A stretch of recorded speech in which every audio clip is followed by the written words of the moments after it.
Hello, Mitch Miller reporting from Aalborg, Denmark. This segment's for my buddy Brad Pitt. As I explained through various videos, I'm effectively isolated here in Aalborg, not getting video out. I put some stuff on the website about an image of Brad Pitt in front of a haircut place and possible legal repercussions. I never heard a call back from Brad or his people, which I understand. He's busy, he's got a family to take care of and his career, so I can totally understand. Don't have time to look at secret website messages. But again, on my website, I named myself as the last U.S. Mason. I have a theory that the Illuminati, which I'm not really certain whether they exist or not, but Masons definitely exist. They have lodges all over the United States. Because everybody invested in the digital stock market, which may or may not even exist anymore, the powers of the Illuminati and the Masons have coagulated in a way that has created corporate communism in the United States on its way to totalitarianism. Luckily, we still have some celebrities that have their income separate, and maybe I could get away from that situation, but that's what I'm desperately trying to do. So, and there's evidence of that situation here in Denmark that I'll get into later. But this is it, Brad. I found the place that can redeem your name after we take this little hair salon to suit. And it's right behind me here. You can see it's a pyramid. It's a pyramid, and so that's our Illuminati temple there. I'd like to nominate as the last United States Mason Brad Pitt as the head of the Illuminati. And then this is actually, it's a swimming pool, Brad. It's a rec area and a swimming pool. So there's a stadium behind it, a large stadium.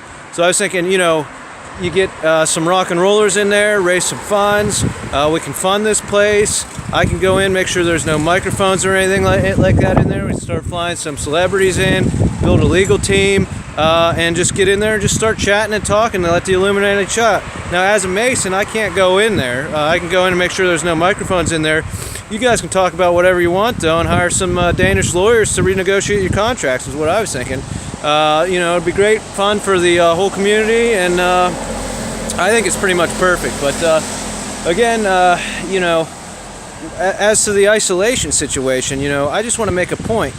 Now, everybody pays in the United States, and I'm speaking not more towards the people that use mobile devices and this fake internet that floats around in the air, but actual families with kids that pay for cable networks in their homes.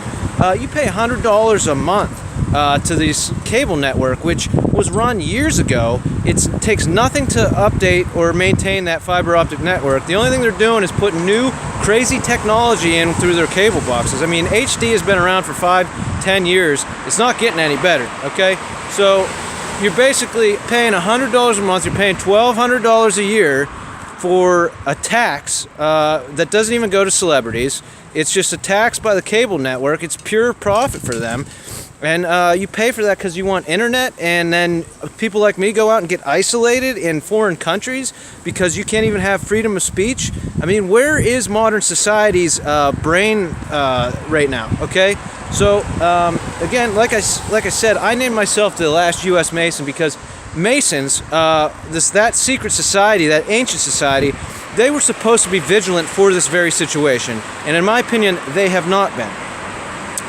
So what I would recommend is all those Masons sitting around in Mason lodges, drinking beer. How about you meet once a week and you start drinking your beer, and you start calling Time Warner, CBS, ABC, NBC, Comcast, and you start demanding your money back, okay? Because this is bullcrap. That's your Masonic government. It's the internet and the cable companies, okay? Luckily, there's an actual people-run government here so that people like me can come live in a homeless shelter and get food, because actual money's transacted into the government through tax money so that somebody like me can survive out here. But, it's fine. Anyway, that's what I would suggest the Masons do. And, in that demanding, maybe not demand your money back, but I would love to do a Bush beer commercial over here in Denmark, where I insinuate that I'd like to fight the director of the FBI. So maybe that's the pitch you go, and that's the route you go. I just got a little, I'm ad-libbing here, so a lot of thoughts went through my head before this, but I think we should pitch a Busch beer commercial shot in Denmark, possibly to air during a football game, be live, and do it that way. So if you guys want to get on that, that'd be great. I know I was never initiated into your secret society or anything like that, but I feel like I've been through a fair amount in my lifetime, so maybe I can just say stuff like that. I do want to admonish my position as a Mason once this situation's under control, and just be known as a tribal leader, like I've always kind of wanted to do, and then re-enter into my negotiations with the native peoples of the earth. Yeah, I hope Bill Gates leaks this information down there to all the celebrities, because, Bill, if you don't, I am going to tell that story about the White House in Washington, D.C. So, I know I said I kind of made an agreement that I'd protect Melinda's old money, but you kind of reneged on your end of the deal here, man. So I'm out here, getting isolated by you and Steve's congregation out there, and it sucks. So I will tell that story on the next segment. I hope you leak this to some celebrities. All right, Mitch Miller out.